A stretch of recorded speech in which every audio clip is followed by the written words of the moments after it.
Nagkubli ang mga customer nang marinig ang putok ng baril sa AutoZone parking. Sabi niya, nakita niyang nakatayo ito sa ibabaw niya na may hawak na baril. Nauwi sa nakamamatay na pangyayari ang kaso at di nagtagal ay natuklasan ng mga investigador ang koneksyon sa pagitan ng suspect at ng biktima. Itas mo ang mga kamay mo, taas kamay, taas kamay, taas kamay. Ilang beses ka nagpaputok? Isang beses lang ako. Narito ang Inside the Crime mula sa Law and Crime. Ako, si Elizabeth Milner.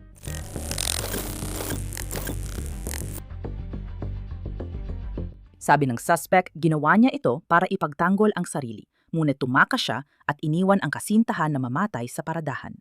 Agosto 4, 2025 sa Bedford, Ohio. Bandang 10:30 ng umaga, ipinadala ang mga pulis ng Departamento ng Pulisya ng Bedford sa isang AutoZone matapos makatanggap ng ulat na may babaeng binaril sa dibdib. Pagdating ng pulis, isinasakay na ng mga unang rumespond ang babae sa ambulansya, ngunit ayon sa saksi, nakaalis na ang bumaril.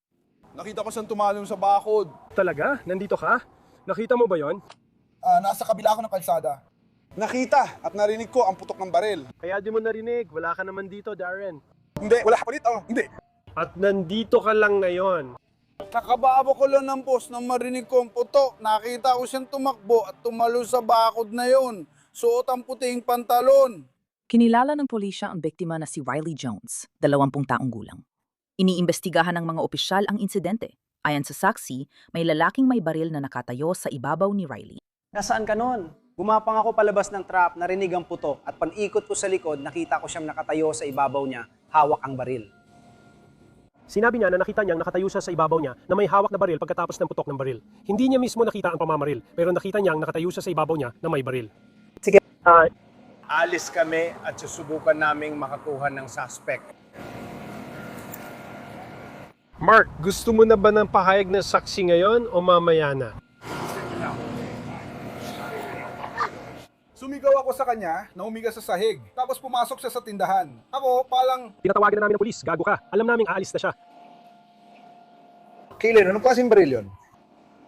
Isa yung itim na handgun. Sa tingin ko, para mas maliit, may nakausli sa gilid nito. Hindi ko alam kung ano yun. Hindi ako sapat na pamilyar sa mga baril para mapadetalye ko pa. Gusto mo bang magbigay ng pahayag bilang saksi?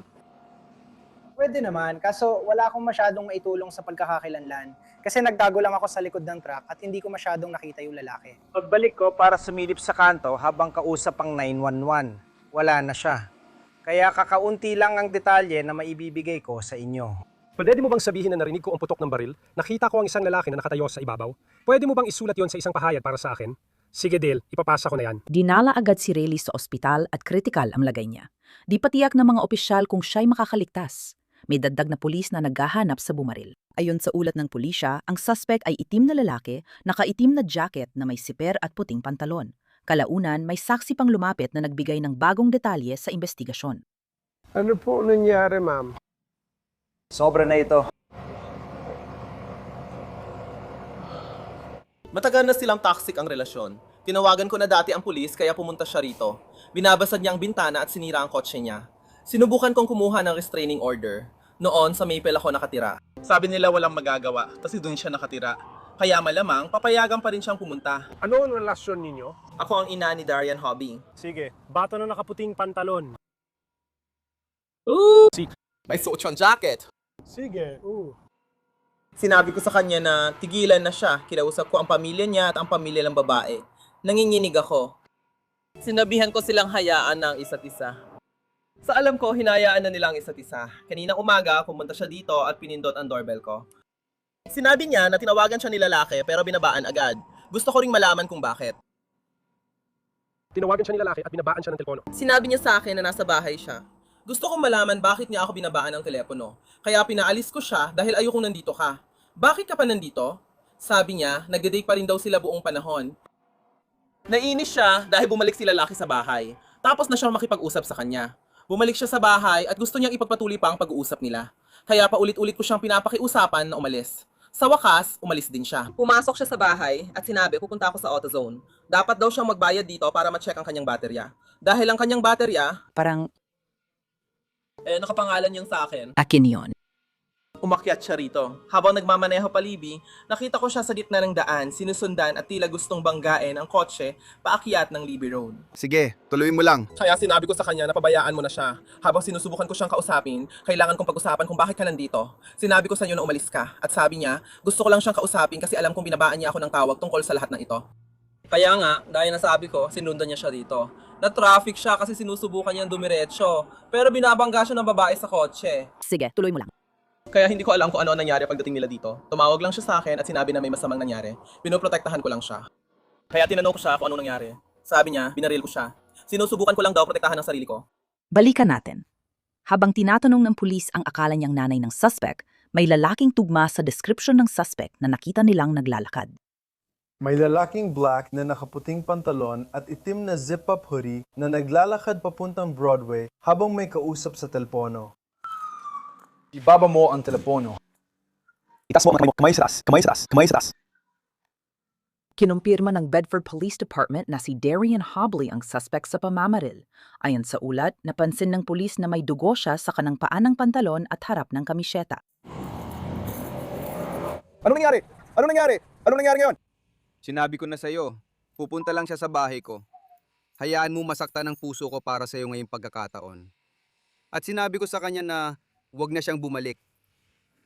Naduron kami ng kaunting pagtatalo kaninang umaga. Sinasabihan ko siya na huwag pumunta sa bahay ko. Talagang pumunta siya sa bahay ko, kahit hindi ko siya sinabihan. Pakiusap, huwag kang lumabas. Pupunta ako sa bahay ko. Pupunta ako sa bahay ko. Kalokohan yan. May target tayo sa bangka. Tara na. Akala ko yun ah.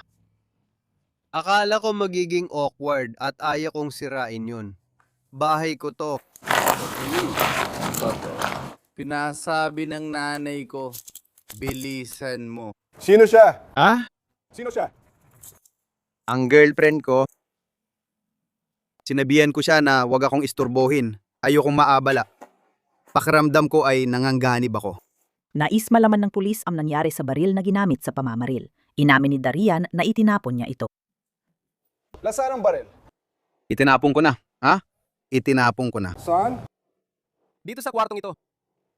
Ha? Sa imburnal? Ano ang imberno? Hindi naman talaga. Makinig ka, may karapatan kang manahimik. Lahat ng sasabihin mo pwedeng gamitin laban sa'yo sa korte. Kung hindi mo kayang kumuha ng abogado, bibigyan ka ng isa. Sa puntong ito, naiintindihan mo ba ang iyong mga karapatan? Sige, may gusto ka bang sabihin sa amin?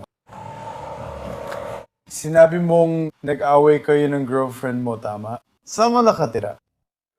Doon ka ba talaga nakatira, kaya pumunta siya ngayon? Oh. Para ko nakarating dito. Nasa AutoZone ako dahil may problema sa baterya ko. Sinundan ka niya sa AutoZone? Pumunta siya sa bahay ng ibang tao at doon siya nagstay hanggang umalis ako. Pagkatapos, sumunod siya at nagsinungaling sa tabi ng kotse ko.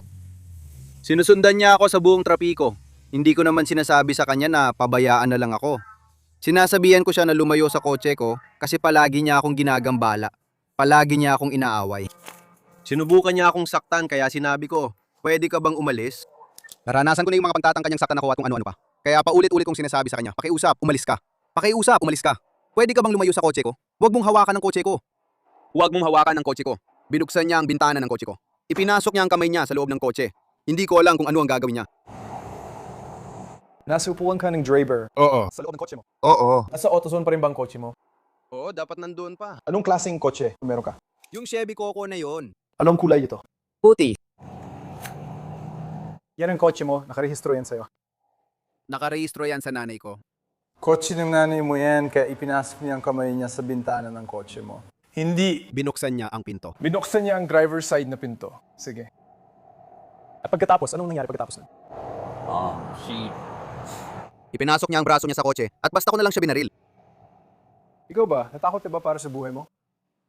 Natakot talaga ako sa pangkalahatan dahil sa paraan ng pag-abot niya. Doon mismo sa kotse ko. May dala ba siyang anumang sandata? Hindi, pero inabot niya kung nasaan ang baril ko. Nasaan ang baril mo nang umabot siya sa loob ng kotse mo? Nasa tabi ng upuan mo. O, sa kaliwang bahagi? Sa kanan kong bahagi. Nasa kanan mo, malapit sa gitnang console. Naabot ba niya? Parang sumika ng tuhod niya. Parang nasa gitna ng upuan at gitnang console ng kotse. Oo. At may inaabot siya, kaya kailangan yung umabot lampas sa'yo. Ginawa niya. Alam ba niya na may baril ka? Oo.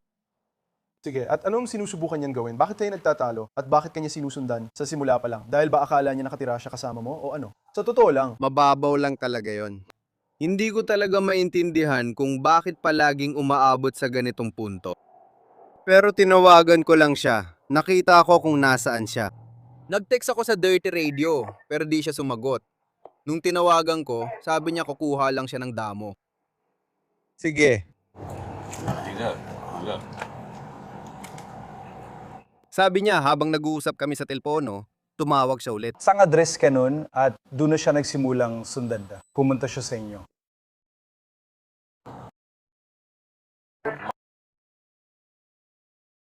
Ano yun? Apartment ba yun? Hindi. Libby. Oh. Si Libby yan. Sige, pumunta siya sa bahay niyo. Sinundan ka niya rito. Ano bang balak niya? Hindi ko alam. Sinasabi ko na sa'yo, ilang beses na halos mabangga niya kotse ko. Sobrang lapit niya sa kotse ko at isa pa ron, hindi dyan. Pero sang imburnal mo tinapon ng baril? Dito ba sa kalsadang to?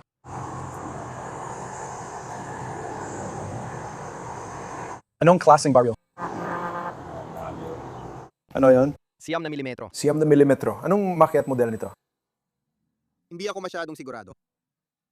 You ba ito? Sabo ba ito? Sa iba. Sige. Ibig sabihin, isa ito sa mga imbornal dito sa paligid. Hindi naman siguro malayo, di ba? Kailangan natin kunin yon. Malaking tulong ang pakikipagtulungan mo. Hindi mo alam kung aling imbornal? Hindi ko alam paano pumunta. Hindi mo alam kung anong gagawin. Ilang taon ka na? 22. Anong social security number mo?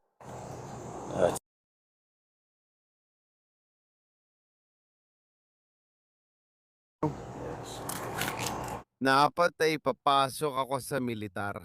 Dapat ay papasok ka na sa militar sa lalong madaling panahon. Ilang taon ka na? 22. Ano sana ang magiging trabaho mo sa militar? IT. Espesyalista sa IT. Nag-apply ka ba? Kailan? Dapat magsisimula yon. Naghihintay ako hanggang Oktubre. Naghihintay hanggang Oktubre. Sige. Papayag ka ba na siya ang ex mo, girlfriend mo ngayon, or paano?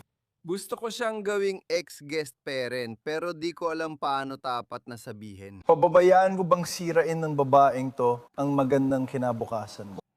Hindi ko alam ang gagawin ko. Ilang beses ka nagpaputok? Isang beses na ako napaputok. Isang putok lang? Aling kamay ang ginamit mo sa pabaril? Ang kanang kamay mo.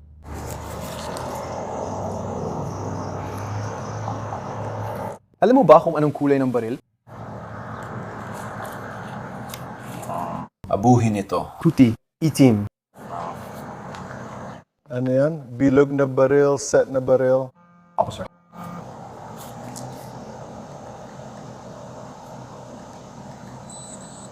May tubig po ba kayo? Tubig? Wala po ang tubig. Tama, para lang kunin para sa amin. Tiningnan ng mga opisyal ang lahat ng imburnal sa lugar at natagpuan nila ang isang baril sa likod ng isang pindahan ng pizza. Ito ang nakasaad sa ulat ng kaso. Ang Polymer 80i isang kit-style na baril na walang serial number na inilagay ng gumawa. Ilegal ang mga baril na walang serial number at hindi na kailangan ng background check para mabili ang lower receiver na 80% pa lang ang pagkakayari. Tinatawag ang Polymer 80 na ghost gun. Kinuhaan ng litrato ang baril sa imburnal at ang Polymer 80 ay walang magasin pero may bala sa chamber. Ayon kay Darian, nagsimula ang insidente sa maliit na pagtatalo. Ngunit sa AutoZone, ibinunyag ng kaibigan ni Riley na nasa harapang upuan niya noong pamamaril kung tungkol saan talaga ang pagtatalong yon.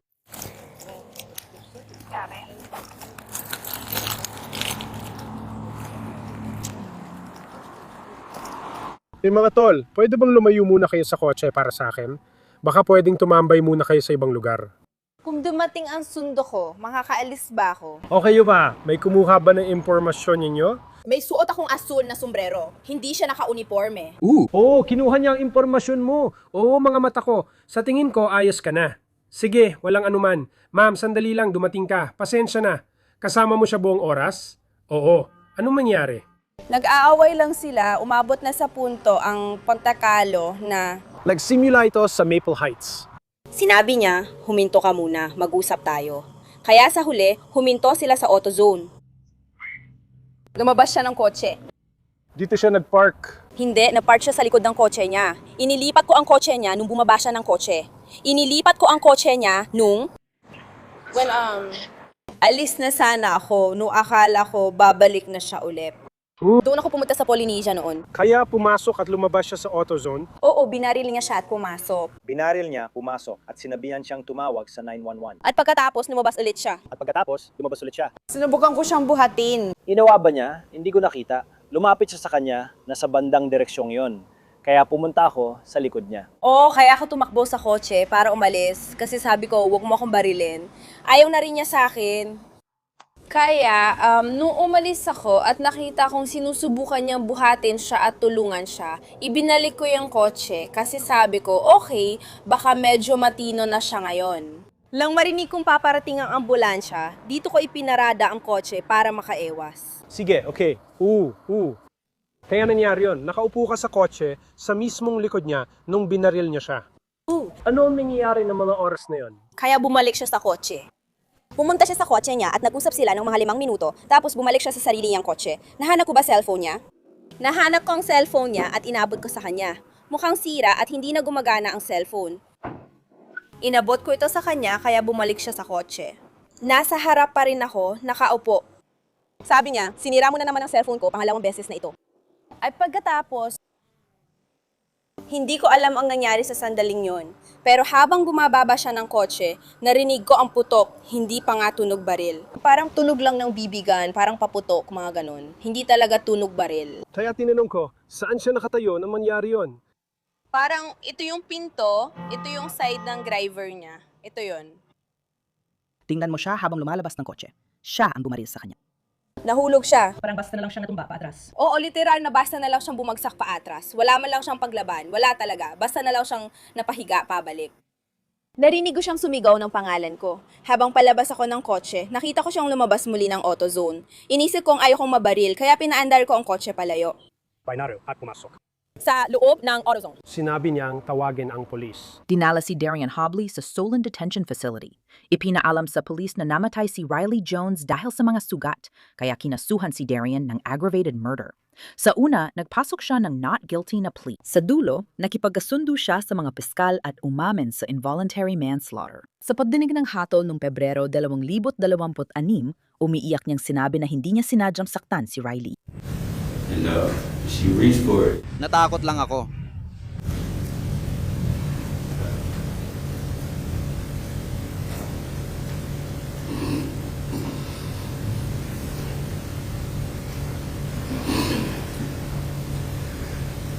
I didn't want to hurt her.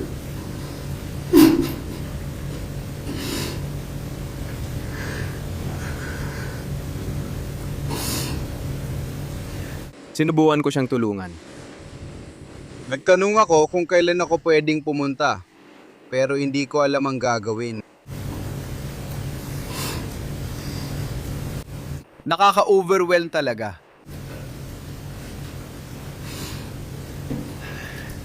Lumayo na lang ako.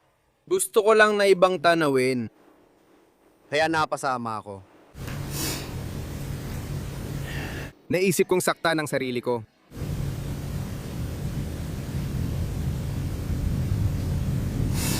Sawang-sawa na ako. Nagdesisyon ako ng mali at itinapon ko ang baril. Pero hindi yon para umiwas sa pag-uusig o pagsasakdal. Mabuti yon. Ayokong sakta ng sarili ko, pero akala ko magiging ayos lang si Rayleigh. Naisip ko lang sa sarili ko. Isa siyang tagahanga, baby. May sasabihin siya sa akin, mabuti man o masama. Siguro gusto niya magtanong. Ako kasi.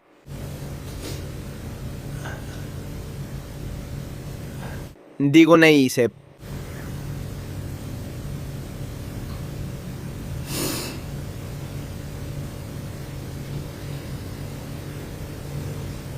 Si Darian ay nahatulan ng ilang taon sa bilangguan sa Ohio, pero hindi habang buhay. Sige. Ang hatol sa unang bilang ay 1 taon para sa paglabag na may kinalaman sa baril na mauunang pagsilbihan at sunod na ipatutupad. May kabuang minimum na sentensya na 7 taon sa pangunahing kaso at kabuang maximum na sentensya na 10 at kalahating taon sa parehong kaso. Bilang 5, 24 na buwan, ang bilang 1 at 5 ay sabay na ipatutupad. May 8 taong sentensya ka na maaaring umabot hanggang 10 at kalahating taon. Inaatasan kang ibalik sa kustodya at ilipat.